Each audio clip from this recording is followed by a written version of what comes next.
নমস্কার। আজকে বানিয়েছিলাম দুর্দান্ত স্বাদের দুধ সেমাই। তো এই দুধ সেমাই বানানোর জন্য প্রথমেই একটি প্যানে ২ চা চামচ ঘি নিয়ে কিছুটা সেমাই ভেজে নেব। সেমাই মিডিয়াম ফ্লেমে ভাজবো।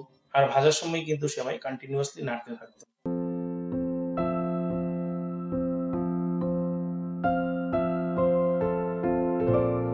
এভাবে আমরা ৩-৪ মিনিট ভাজতে থাকবো।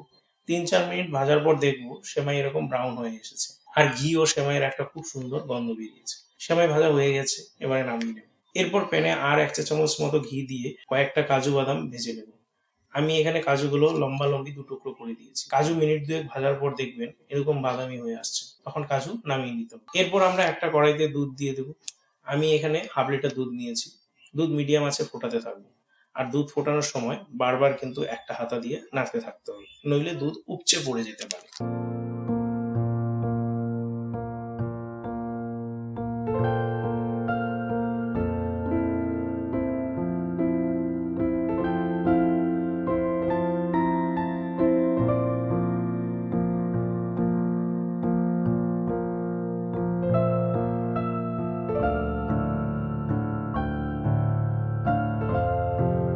এভাবে আমরা ১০ মিনিট অব্দি দুধ জাল করে নেব।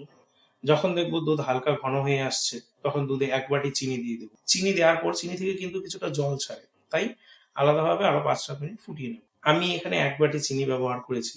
আপনারা যদি কেউ মিষ্টি কম বা বেশি খান, তবে সেই পরিমাণ মতো আপনারা দিয়ে দেবেন। এবারে ৪ টে গোটা এলাচ থেঁতো করে দিয়ে দেব। এই গোটা এলাচ দুধ সেমাই বা চালের পায়েসে খুব সুন্দর একটা ফ্লেভার আনে। এরপর ভেজে রাখা সেমাই দিয়ে দেব। ভেজে রাখা কাজু দিয়ে দেব। কাজু দেওয়ার ২-৩ মিনিট পর কয়েকটা কিশমিশ দিয়ে দেব।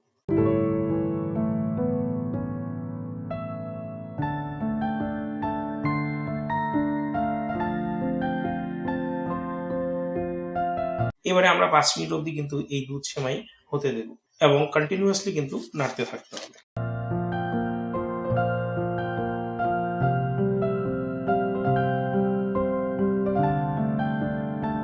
৫ মিনিট পর দেখব সেমাই বেশ ভালোভাবে সেদ্ধ হয়ে গেছে এবং দুধটাও বেশ গাঢ় হয়ে এসেছে।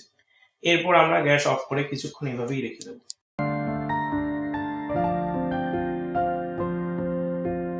দেখুন আমাদের দুধ সেমাই কত পারফেক্টলি রেডি হয়ে গেছে। এই দুধ সেমাই কিন্তু একটু ঠান্ডা করে খেতেই বেশ ভালো লাগে। আপনাদের দুধ সেমাই খেতে কিরকম লাগে বা আপনারা কি পদ্ধতিতে তৈরি করেন কমেন্টে জানাবেন। ধন্যবাদ।